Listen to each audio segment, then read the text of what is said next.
McGee, what is that book you've had your nose in all evening? It's an atlas, Molly. I always like to keep brushed up on where things are. Is that the old one you had in high school that still shows Oklahoma as the Indian Territory? No, this is the one I bought at the door from that clean-cut young fellow who was working his way through something. You know, Molly, leaping through an atlas makes a fellow wonder how different his life might have turned out if he'd lived someplace else. Well, if you'd have been born in the Amazon jungle, you'd probably be more proficient with a blowgun. No, that's not what I mean. I mean, if I'd have gotten out of this little town when I was still a young fellow, I bet I'd have really made my mark in the world. No, I don't know, dearie. I've always liked Wistful Vista. It's nice and quiet. Yeah, that's the trouble. It's too dad-ratted quiet for a go-getter like me. I should have gone to some part of the country that was really booming, like Texas. Well, I'll bet I'd be a big oil tycoon by now if I'd have gone to Texas a few years ago. Yes, sir, a big oil tycoon.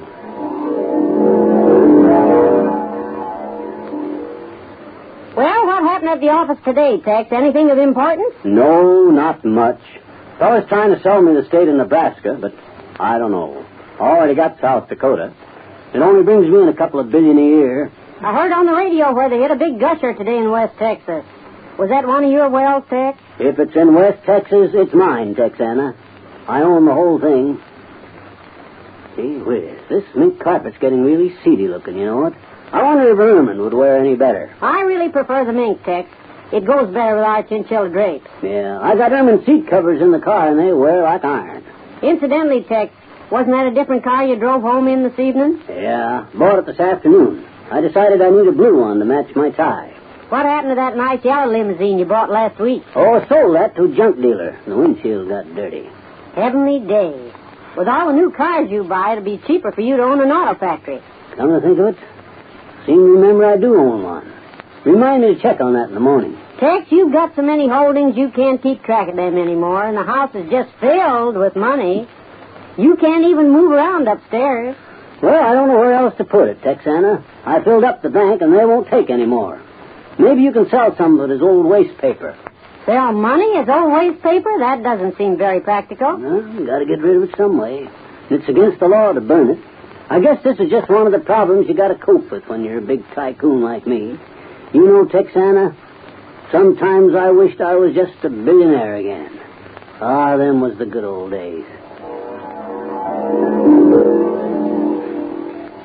And so that's what you think life would have been like if you'd have moved to Texas, is it, McGee? McGee, what are you rooting around under the couch for? That's the dad-ratted luck. A penny fell out of my pocket and rolled under here someplace. I got to find it. Money don't grow in trees, you know. I can see it. The colors were blue and white. South. McGee, you can get more absorbed reading an atlas than most people can with a good novel. Well, I like to dream about faraway, exotic places that I've never been to, Molly. Like South Bend.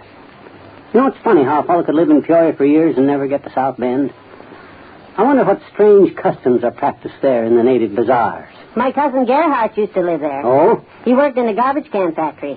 I wish I'd have traveled more when I was young, Molly. If I'd have settled someplace besides Wistful Vista, I bet I'd be rich and famous by now. Yeah, supposing I'd gone to New York 30, 40 years ago. I'd probably be one of them big advertising agency men today. Gee, I can almost see myself now, sitting at a big desk in a swanky office. Did you buzz for me, Mr. McGee? Sis, I got so many buzzers on my desk, I'm not sure who I buzzed for. I guess it was you. You're new here, aren't you? No, sir. I've worked here 9 years. But you never buzzed me before. Well, you got to be around a while before you get a buzz out of me. Get your pad and paper ready.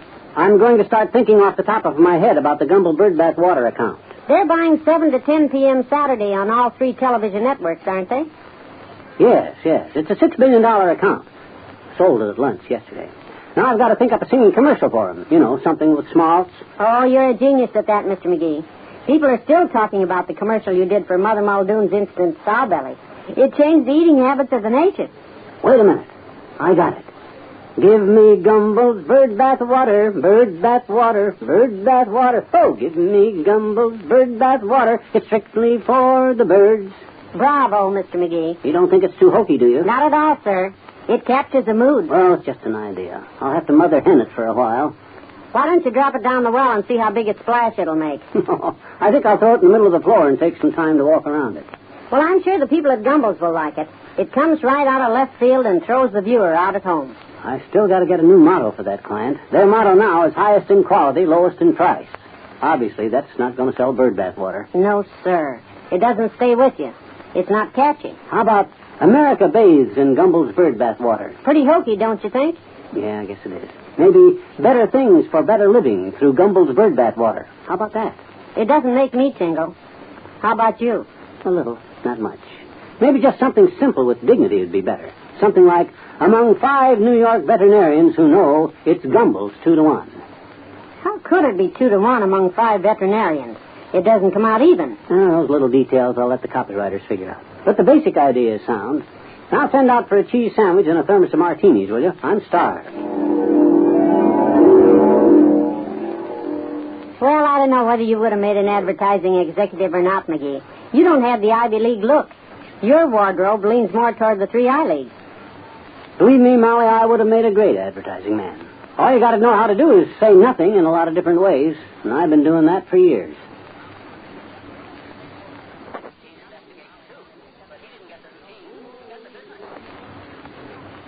You know, Molly, leaping through an atlas like this sure makes a fellow stop and wonder. There's just thousands and thousands of towns in the world. My life sure would have been different if I'd settled down someplace besides Wistful Vista. I don't think we could have been happier anyplace, McGee. Oh, I suppose not, but with my talent, I sure could have been a lot more successful in my day. Just imagine the didos I could have did if I'd have gone to Hollywood a few years back, for instance. Well, I bet I'd be a big movie producer by now. I'd have cut quite a figure, too, in my beret and camel's hair coat. I can almost see me now. Quiet on the set, everyone. Quiet on the set. Mr. McGee is here. Drat it is quiet on the set, except for you. Now, we're shooting a big scene here with our new child star. Where's the kid, anyway? Hi, mister. Oh, there you are, little girl. I didn't hear you come sneaking through the scaffolding of our snappy sound stage. Well, I said I didn't hear you come in. Now, as you know, sis, we're making a musical comedy out of the 3 Bears here. I suppose you've looked over the script. I sure have, I betcha. What do you think of it? I don't know, mister. I can't read. Well, it's a pretty stupendous story, sis. In fact, it's pretty close to being Titanic. I wrote it myself. Gosh, I betcha. Now, in the opening scene, Goldilocks is lost in the big dark forest. She's plenty scared, and tears are streaming down her little face. You got that? Got what? Have you got the picture? I thought the picture hadn't been made yet. Drat it, the picture hasn't been made yet. Then I haven't got it, I betcha. Look, sis, let me start over. There's these 3 bears. We've got Basil Rathbone for the Papa Bear, Zsa Zsa Gabor for the Mama Bear, and Mickey Rooney for the Baby Bear. Plus, of course, a star-studded cast of thousands. Gee. I thought you'd be impressed. Now, these 3 bears have been out in the forest, and they come sashaying home and find that somebody's ate their porridge. Who do you suppose did it, sis? I guess the butler did it.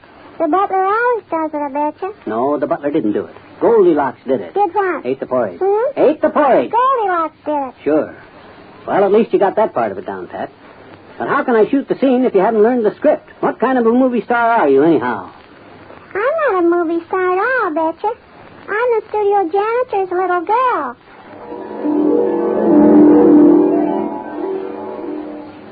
Yeah, Molly, I would have made a great movie producer if I'd just gone to Hollywood when I was younger. Of course, it wouldn't have been easy. You got to be able to blow your own horn and make yourself sound a lot more important than you really are and exaggerate and everything. And that's just not my nature. But I guess I could have learned the technique.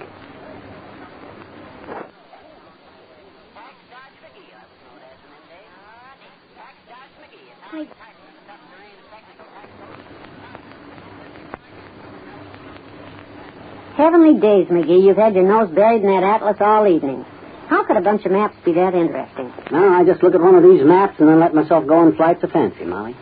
I just can't help thinking how different my life would have been if I'd lived in the North Woods or along the New England coast or some such place like that there. Yeah. I suppose that where you live does have a lot to do with the kind of life you lead. I figure an athletic outdoors man like me never should have settled in Whistle Vista anyhow. Wyoming. That's where I should have gone. I'd have made the greatest Western marshal since Wilmont Earp. I can see me now, bronzed and sitting tall in the saddle.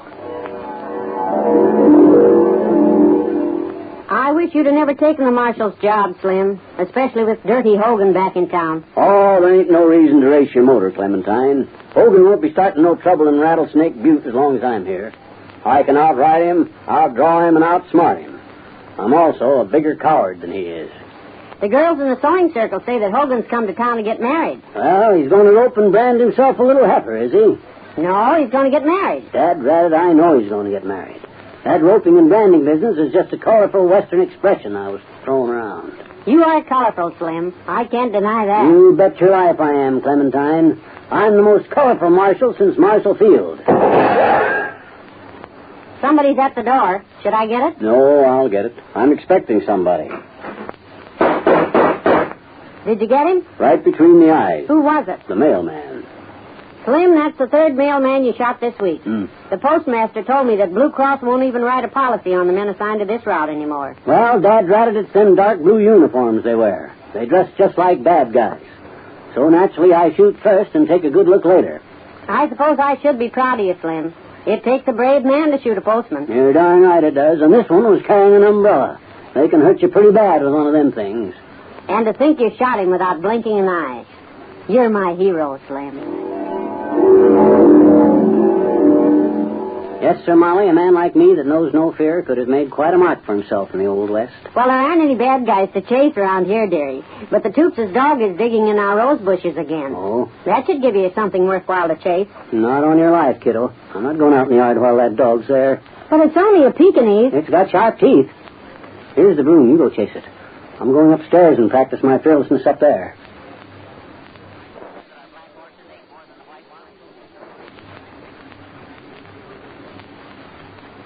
You know, Molly, leafing through an atlas like this sure brings back a lot of old memories. You take these towns in Wisconsin, Sheboygan, Oshkosh, Oconomowoc, and Green Bay.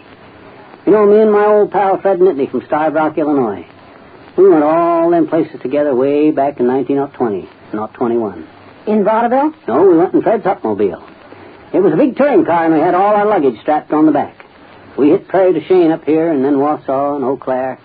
You know, Molly, I often wonder what my life would have been like if I'd have settled down in one of them towns instead of coming to Wistful Vista. Oh, I don't know. I think people are pretty much the same wherever you go, dearie. No, I disagree, Molly. I had an offer in 1916 to go to Chicago and take a job. And believe me, things would have been a lot different if I'd have done it.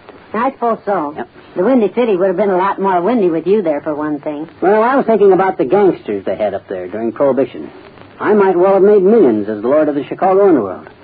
Gee, I can see me now, in my pearl gray Homburg and my camel's hair coat.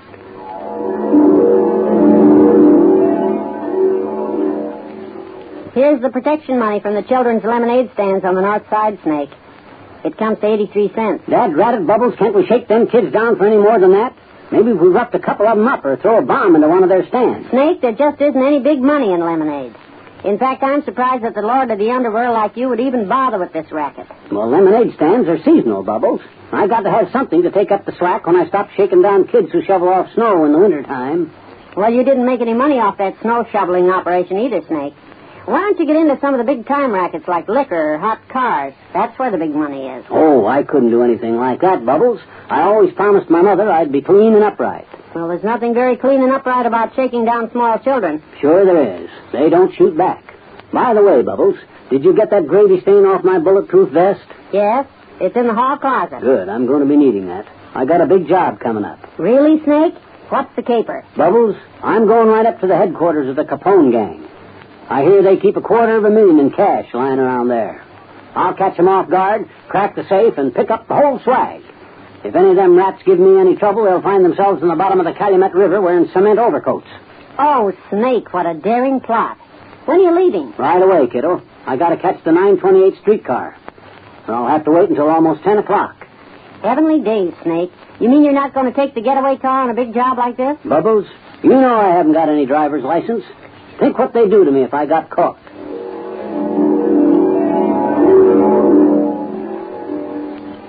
Well, I don't know, McGee. I somehow think you're too kind-hearted to be a gangster. Yeah, maybe you're right, Molly. Besides, now that I think of it, most of those big-time mobsters either got shot or went to jail. And either of those things puts quite a blemish on your record as a community leader.